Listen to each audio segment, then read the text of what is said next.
آپ کسی سے بھی پوچھئے گا منت کی دو قسمیں ہیں، ایک منت شرعی ایک منت عرفی۔ منت شرعی وہ ہے جو اللہ کے نام پہ مانگا جائے کہ میرا فلاں کام ہوگا اے پروردگار، میں تیرے نام پہ فلاں چیز قربان کروں گا، اسے منت شرعی کہتے ہیں، اسے پورا کرنا ضروری ہے۔ لیکن منت عرفی وہ ہے جو اللہ کے علاوہ کسی اور کے لیے مانگا جائے، جو غیر اللہ کے نام پہ مانگا جائے۔ مثال کے طور پر اے غریب نواز، اگر میرا فلاں کام ہوگا تو تیرے روزے پہ 500 روپے کی چادر چڑھاؤں گا، یہ منت شرعی نہیں ہے، یہ منت عرفی ہے۔ اب حکم تو سنیے، منت شرعی جو اللہ کے نام پہ مانگا جائے اس کا پورا کرنا ضروری، نہیں کرو گے تو گنہگار۔ لیکن منت عرفی جو اللہ کے علاوہ کسی اور کے نام پہ مانگا جائے، کسی ولی اور بزرگ کے نام پہ مانگا جائے، اس منت کو پورا کرنا ضروری نہیں ہے، وہ نفل نماز کی طرح ہے، اگر پڑھو گے تو ثواب، نہیں پڑھو گے تو کوئی گناہ نہیں۔ اب اگر کسی نے منت مانا کہ میرا فلاں کام ہوگا تو غریب نواز کے روزے پہ چادر چڑھاؤں گا، خبردار مت چڑھاؤ چادر، غریب نواز تیری چادر کا محتاج نہیں، وہ تو جنتی چادر کے نیچے سویا ہوا ہے۔ اللہ کی قسم، اگر 500 کی چادر کی منت مانا ہے تو 500 روپے کا کپڑا خریدو، اپنے محلے کے کسی غریب اور یتیم بچے کو پہنا دو۔ اللہ کی قسم کھا کر کہتا ہوں، چادر چڑھانے سے زیادہ غریب نواز اس غریب بچے کی مدد سے خوش ہوگا۔ نعرہ تکبیر، نعرہ رسالت، مسلک اعلیٰ حضرت فیضان غریب نواز مذہب اسلام، نعرہ تکبیر۔ اور منتیں عموماً مرد کم، ہماری ماں بہنیں زیادہ مانگنے میں ایکسپرٹ ہیں، کچھ بھی ہوا منتوں کا پہاڑ کھڑی کر دیتی ہے۔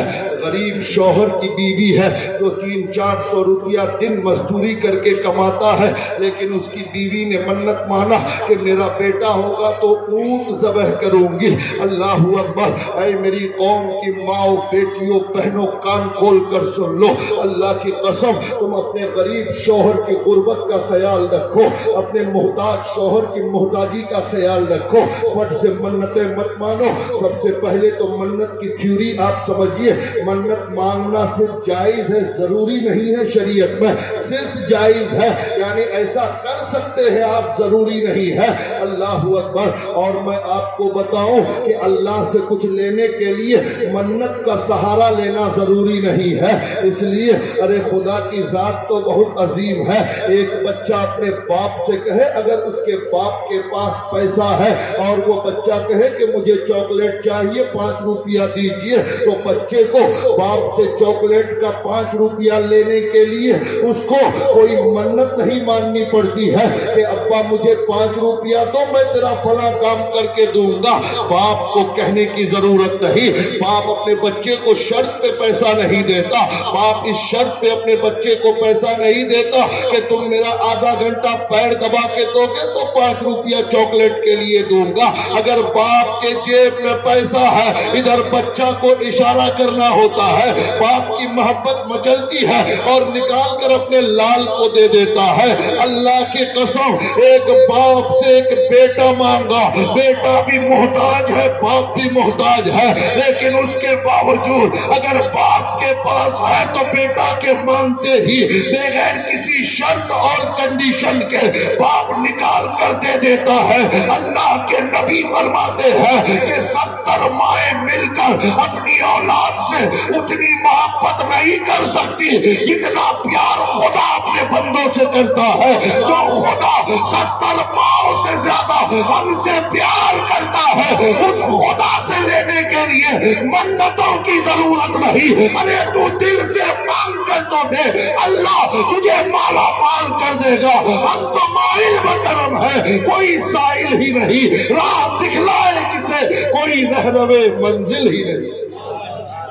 خدا کی شان یہ ہے کہ تم دل سے مانگ کر دیکھو، وہاں منتوں کے سہاروں کی ضرورت نہیں۔ اور اگر ماننا ہی ہے تو میری قوم کی ماں اونٹ کی منت مانتی ہو۔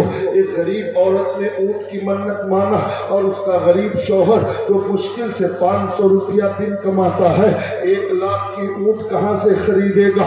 اب منت پوری کرنا ضروری ہے، اس لیے یا تو وہ چوری کرے گا، رہزنی کرے گا، کسی کی بائک چھینے گا، اسی کے ساتھ کوئی برا کرے گا، یا پھر لون لے گا، سود پہ پیسہ حاصل کرے گا، زیور کو بندک دے کر پیسہ اٹھائے گا سود پہ۔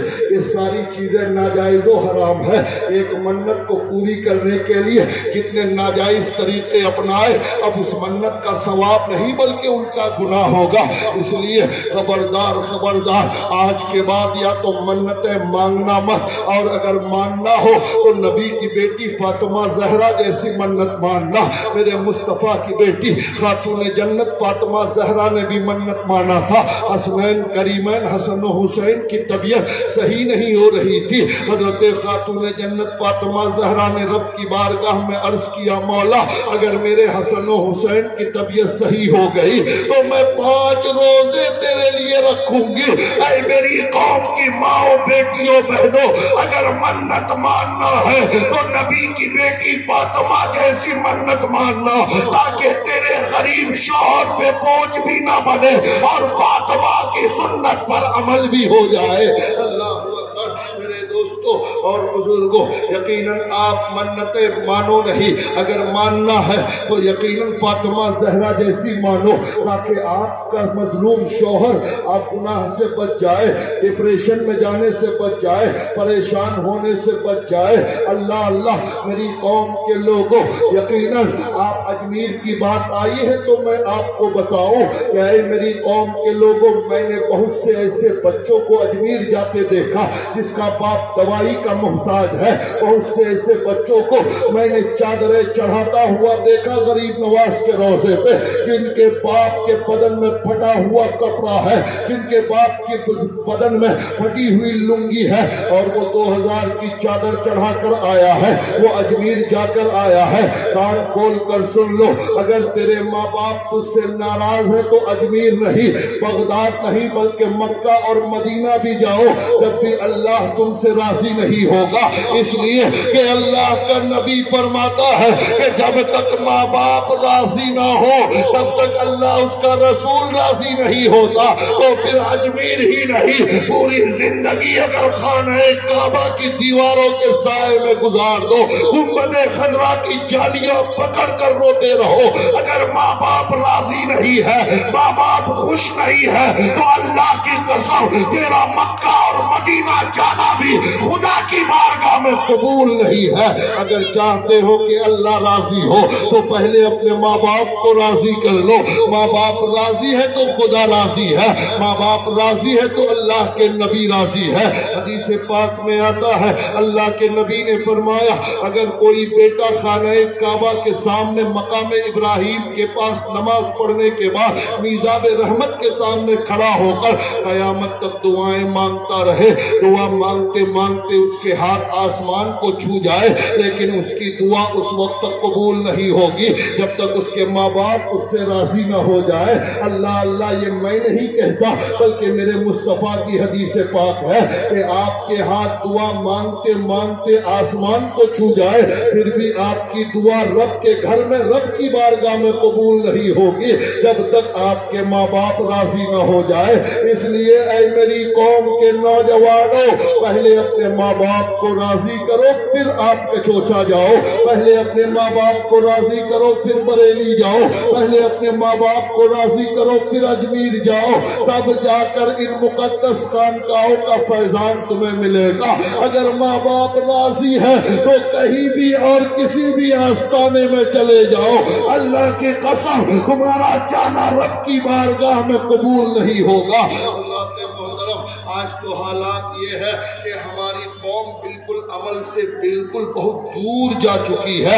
آج سے فضیلتیں سننے کے حامل ہے اور مجھ جیسا خطیب مائک پہ آتا ہے کہتا ہے ہاتھ دے دو جنتی ہو جاؤ گے اور چادر چڑھا دو جنتی ہو جاؤ گے یا غوث کا نعرہ لگا دو جنتی ہو جاؤ گے.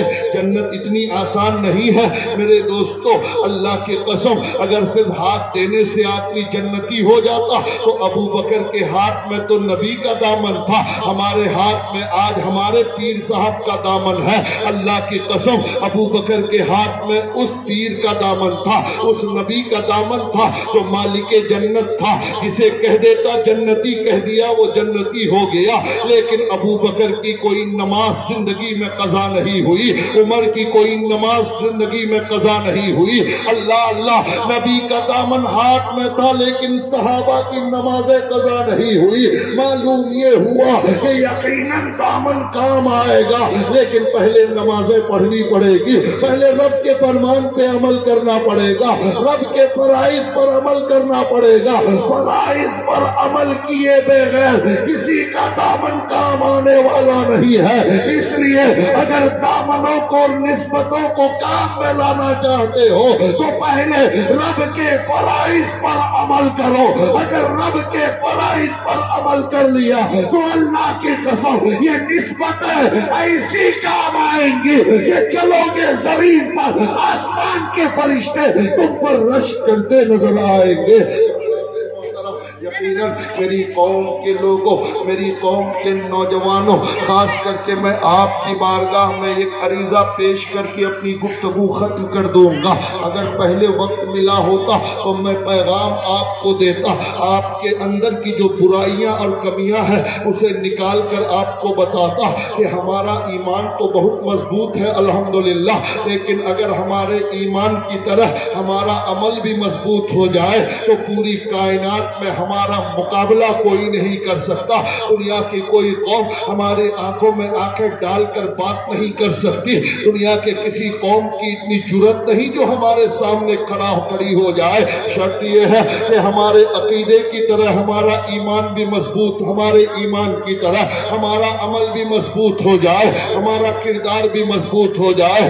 آج ہماری قوم سنی قوم یہ صرف کرامتیں سن کر خوش ہونا چاہتی ہے کہ غریب نواز نے انا ساگر کو کٹورے میں بھر دیا. ہمارا نوجوان کھڑا ہو کے نعرہ لگاتا ہے غریب نواز کی جوتیاں جوگی جے پال کو مار کر نیچے لائی. ہمارا نوجوان خوش ہو جاتا ہے. غوث نے مردہ زندہ کیا, نوجوان خوش ہو کر نعرہ لگاتا ہے غوث کا دامن نہیں چھوڑیں گے. غوث اعظم نے 12 سال کی ڈوبی کشتی نکال دیا, نوجوان آتے سے باہر ہو جاتا ہے. اللہ کی قسم اے میری قوم کے نوجوانوں, اے سنی مسلمانوں, کان کھول کر سن لو, اولیاء کرام کی کرامت حق ہے. اللہ نے اپنے ولیوں کو وہ پاور دیا ہے, وہ اختیار دیا ہے جو دن کو رات, رات کو دن کر دے. ڈاکٹر اقبال نے کہا نظام بزم گیتی بدل جائے آنے واحد میں, نظام بزم گیتی بدل جائے آنے واحد میں. اگر ضد پہ آ جائے کوئی دیوانہ محمد کا, نبی کا غلام ضد پہ جب آتا ہے اور شمس تبریز بن کر ضد پہ آتا ہے تو سورج کو ہاتھ میں بلا لیتا ہے. نبی کا غلام ضد پہ آتا ہے, سرمد بن کر دلی کی جامع مسجد میں کٹے ہوئے سر کو لے کر آسمان کی طرف چلنے لگتا ہے. نبی کا غلام ضد پہ آتا ہے, اللہ کی قسم وہ مولانا روم بن کر اپنے حوض میں ڈالی ہوئی کتابوں کو نکال دیتا ہے, بھیگتا نہیں ہے.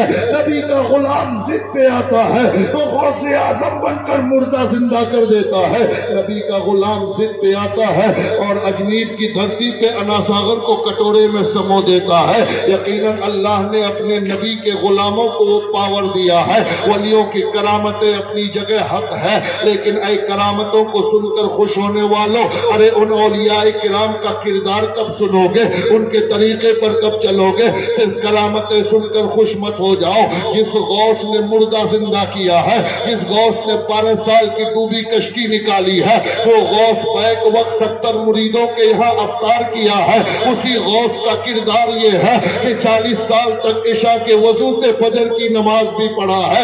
اسی غوث کا کردار یہ ہے کہ 15 سال تک بغداد کی مسجد میں عشاء کی نماز کے بعد کھڑا ہو کر فجر سے پہلے تک پورا قرآن ختم کیا ہے. تم کب قرآن ختم کرو گے؟ تم کب مسجد کی طرف جاؤ گے؟ صرف غوث کی کرامتیں مت سنو، اگر سننا ہے تو سنو، لیکن غوث کا کردار بھی اپنا ہو، غوث کا طریقہ بھی اپنا ہو. صرف غریب نواز کا انا ساگر والی کرامت مت دیکھو، بلکہ غریب نواز کی 70 سالہ زندگی میں غریب نواز کبھی اینٹ کو زمین سے لگا کر سویا نہیں، بلکہ 70 سال تک اسلام کی تبلیغ کے لیے ٹیک لگائے، تھوڑی سی دین کے ساتھ 90 لاکھ کافروں کو اسلام کی دولت عطا کیا. اس کردار پہ کب عمل کرو گے؟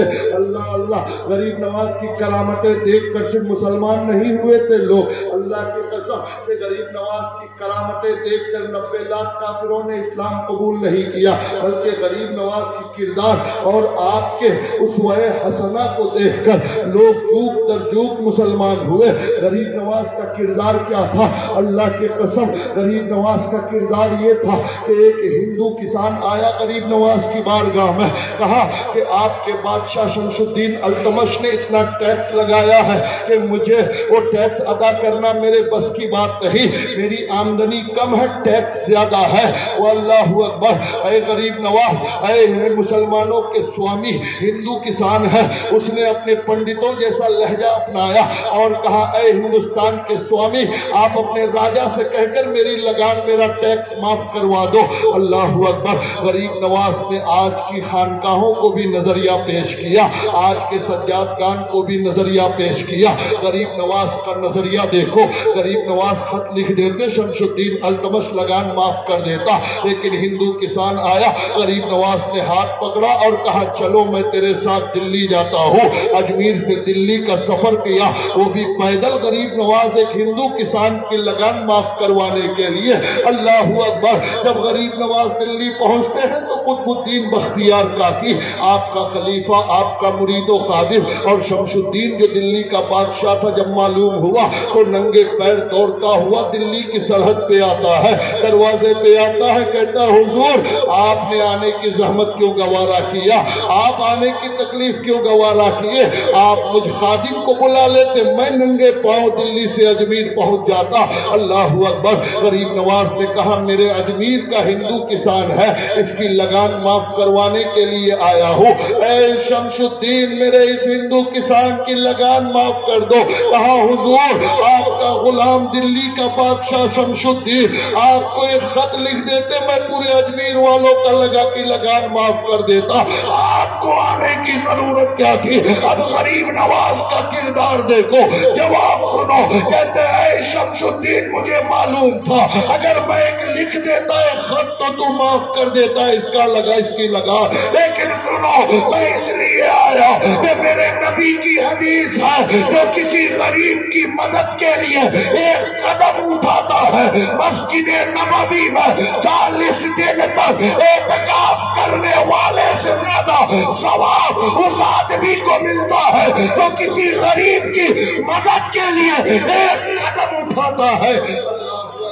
ذرا آپ غور کیجئے، ایک غریب کی مدد کے لیے اگر کوئی ایک قدم اٹھاتا ہے، وہ غریب ہندو ہو یا مسلمان، اس کی کوئی تخصیص نہیں ہے. اللہ اللہ. ایک غریب کی مدد کے لیے اگر ایک قدم کسی نے اٹھایا تو نبی فرماتے ہیں کہ مسجد نبوی میں 40 دن تک اگر کوئی اعتکاف کرے تو اس سے زیادہ ثواب اس آدمی کو ملتا ہے جو کسی غریب کی مدد کے لیے ایک قدم اٹھاتا ہے. غریب نواز نے کہا اگر میں خط لکھ دیتا تو یہ ثواب مجھے کیسے ملتا. اللہ اکبر. غریب نواز نے کرامت نہیں دکھایا، وہاں پر آپ کو سنت مصطفیٰ پر عمل کرنے کا طریقہ بتایا کہ غریب کی مدد کرو تمہیں یہ ثواب ملے گا. صرف بتایا نہیں، کر کے دکھایا. اللہ اکبر. اسی لیے ڈاکٹر اقبال نے کہا ہے کہ رسم خانقاہی ہے غم و اندوہ دلگیری یہ رسم خانقاہی ہے، غمو اندوہ دلگیری نکل کر خانقاہوں سے ادا کر رسم شبیری، نکل کر خانقاہوں سے ادا کر رسم شبیری۔ اللہ اکبر۔ غریب نواز میرے نبی کے کردار کو اجمیر والوں کے سامنے پیش کیا۔ اجمیر کے لوگ اور جماعت در جماعت کو مسلمان ہو رہے تھے۔ میرے خواجہ کا کردار دیکھ کر جس ہندوستان میں میرے خواجہ نے قدم رکھا تھا وہ چھوت چھات کا ہندوستان تھا، وہ بھید بھاؤ کا ہندوستان تھا، وہ غریب و امیر کے فرق کا ہندوستان تھا، وہ رعایا اور بادشاہ کے درمیان فرق کا ہندوستان تھا۔ بس آخری بات سنیے اور عمل کے ارادے سے سنیے گا، ایک کان سے سن کے دوسرے کان سے مت نکالیے گا۔ جس ہندوستان میں غریب نواز نے قدم رکھا تھا اس پرتھوی راج کی حکومت میں اس ہندوستان کا ماحول یہ تھا کہ بڑی ذات کے ہندو کے سامنے چھوٹی ذات کا ہندو بیٹھ نہیں سکتا ہے، جو بڑی ذات کے ہندو کے کنویں سے چھوٹی ذات کا ہندو پانی نہیں پی سکتا ہے، بڑی ذات کے ہندو کے برتن میں چھوٹی ذات کا ہندو کھا نہیں سکتا ہے۔ چھوت چھات کا ہندوستان تھا، اللہ اکبر۔ لیکن غریب نواز جب ہندوستان آئے تو اسی کمزور ذات والے، اسی بیک ورڈ لوگوں کے بیچ میں، اسی کمزور طبقے کے لوگوں کو جس کے جو چھوت چھات کے مرض میں مبتلا تھا، غریب نواز نے کہا اے اجمیر کے کمزور ہندوؤں، اے اجمیر کے بیک ورڈ لوگوں، قسم خدا کی میں مدینے سے وہ اسلام لے کر آیا ہوں جو ایک ہی پلیٹ میں کھانے کو برکت کہتا ہے۔ میں مدینے سے وہ اسلام لے کر آیا ہوں جہاں غریب و امیر کا فرق نہیں ہے۔ میں مدینے سے وہ اسلام لے کر آیا ہوں جہاں محمود اور ایاز ایک ہی صف میں کھڑے ہو جاتے ہیں۔ اللہ اللہ۔ غریب نواز نے جب مدینے والے کا کردار اجمیر والوں کے سامنے پیش کیا تو اللہ کی قسم 1-2 ہزار نہیں، 1-2 لاکھ نہیں، بلکہ 90 لاکھ کافر کلمہ پڑھ کر مسلمان ہو گئے۔ نعرہ تکبیر،